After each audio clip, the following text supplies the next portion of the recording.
అంటే ముందు దీన్ని ఇప్పటిదాకా నాకు పరిచయం అనుకున్న ఇప్పుడు నాకు సోదరుడు, నా ఫ్రెండ్ తను మాట్లాడాల్సి కోరుకుంటున్నా ప్లీజ్. ప్లీజ్ అండి. ఓకే. రాజ్ తరుణ్‌కి 4, 5 సార్లు ఇంటర్వ్యూలు అవే గుర్తున్నాయేమో. బట్ రాజ్ తరుణ్ అంతకన్నా చాలా సార్లు మనల్ని కలవడం జరిగింది.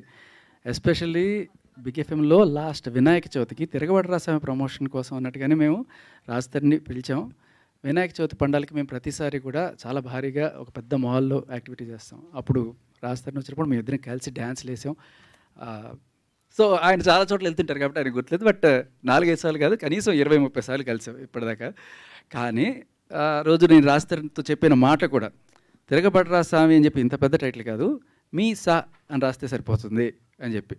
అంటే తిరగబడరా స్వామిని తిప్పితే మీసా అంటే సరిపోతుంది కదా, మొత్తం తిరగబడరా స్వామిని రాయకుండా ఆ రోజు సరదాగా జోకులు కూడా వేసుకున్నాను, నాకు గుర్తు. సో బేసికలీ ఇలా సరదాగా జోవియల్గా సాగుతున్న నా ప్రయాణంలో ఎప్పుడు కూడా ఇలా సీరియస్గా మాట్లాడాలని మీరు ఎప్పుడైనా నా ఎఫ్ఎం షోస్ వింటే ఇదే సరదాగా జోకులు వేసుకుంటూ ఆడుతూ పాడుతూ వెళ్ళే నేను సడన్గా ఇలా ఒక యాక్టివిస్ట్గా మారి రావడానికి నా నేపథ్యం అంతా కూడా మీరు ఆల్రెడీ చూడొచ్చు.